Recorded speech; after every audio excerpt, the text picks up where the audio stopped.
আমার কাছে আয় মামুনি, সবার আগে আমি দেখি। এই দৃশ্য সইবার সাধ্য আছে কার?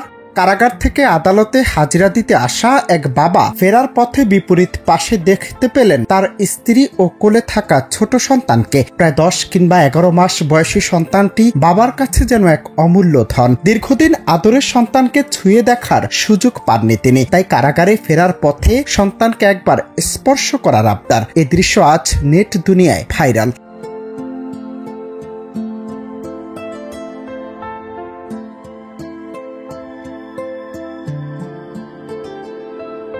এমন সময় পাশে থাকা এক যুবক এগিয়ে আসেন। সন্তানের মায়ের হাত থেকে শিশুটিকে নিয়ে তিনি হাতের তালুর উপর বসিয়ে দেন, যেন বাবার কাছে পৌঁছে দিতে পারেন। প্রিজন ভ্যানের ভেতর থেকে বাবাও চেষ্টা করেন বহু কষ্টে শিশুটিকে স্পর্শ করার। সেই মুহূর্তে চোখ মুখে স্পষ্ট হয়ে ওঠে বাবার দীর্ঘদিনের অপেক্ষা আর অপূর্ণ ভালোবাসা।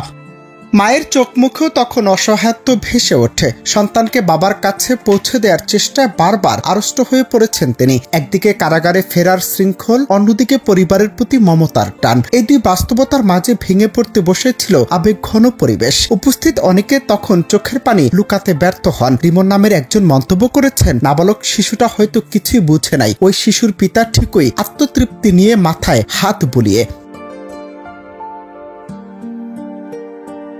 এই পুরো ঘটনাটি একজন পথচারীর ক্যামেরায় ধরা পড়ে এবং মুহূর্তে ছড়িয়ে পড়ে সামাজিক যোগাযোগ মাধ্যমে। ভিডিওটি দেখে অসংখ্য মানুষ আবেগে আপ্লুত হয়েছেন। কেউ লিখেছেন, এই দৃশ্য আমার অন্তরকে ক্ষত বিক্ষত করে চোখের পানি নিয়ে আসছে। আবার কেউ লিখেছেন, পৃথিবীতে অনেক ধরনের খারাপ মানুষ আছে, কিন্তু একটাও খারাপ বাবা নেই।